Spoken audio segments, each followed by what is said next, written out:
This video goes over how to find slope from a graph. Introduction to slope. Slope refers to the steepness of a line. Slope can also be referred to as the rate of change. There are 4 types of slope you may see. So we have positive slopes, those go up from left to right. We have negative slopes, those go down from left to right. Then there are zero slopes, that is a horizontal line. And then undefined slopes, which means they're vertical lines. So like on number 1, we look from left to right. This is going down from left to right, which would make it a negative slope. If you're following along with the worksheet, go ahead and answer questions 1 through 9 before you go on to the next part. Slope is often represented in formulas by the letter m. There are a few slope formulas we may use, but they all follow the same idea. The first formula, there are 2 triangles that are the Greek letter delta. That's what these triangles stand for right here. Delta means change. So the first formula means slope equals change in y over change in x. If we look at the second formula, change in y is how far something went up, or the rise. Change in x is how far something went over, or the run.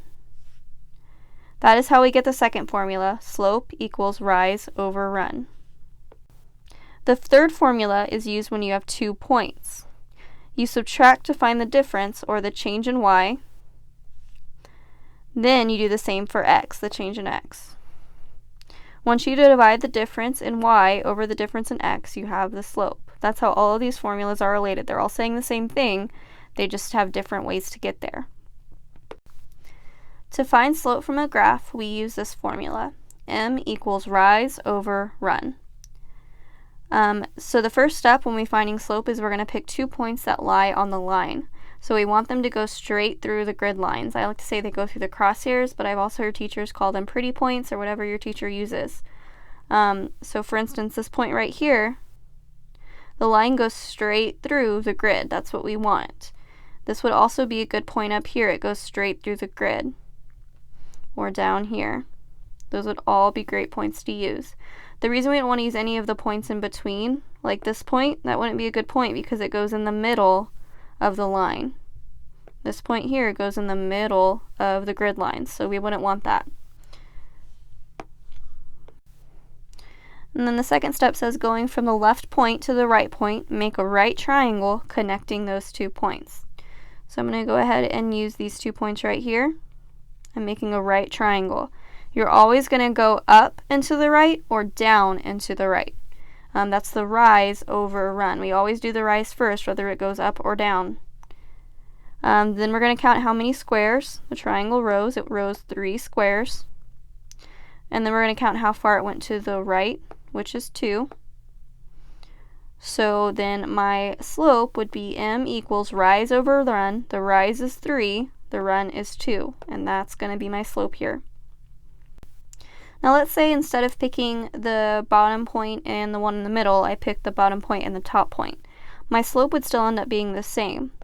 I would draw my right triangle, and then I would count how far I went up the rise, 1, 2, 3, 4, 5, 6, that's going to be 6, and then the run, which is 4.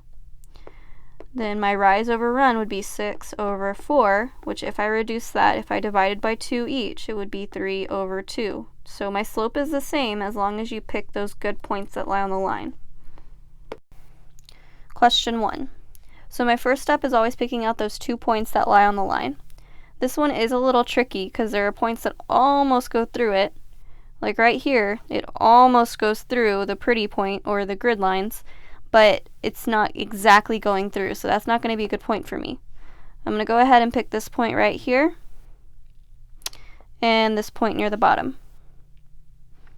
I don't see any other points on our graph that would have worked out. So then I'm going to do slope equals, or m equals rise over run. Then I'm going to draw my right triangle. I'm going to go up and to the right.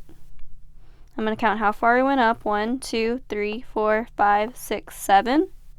The rise is going to be 7, and the run is 3. So my slope, or m equals 7, the rise, over the run, which is 3. Question 2. So my first step, as always, is to pick my 2 points. I have a lot to choose from here. I'm going to go ahead and pick this point that intersects the y-axis. And then I will pick this point right here. But there are a lot of other points on this line I could have picked. I could have picked here, here, and even here.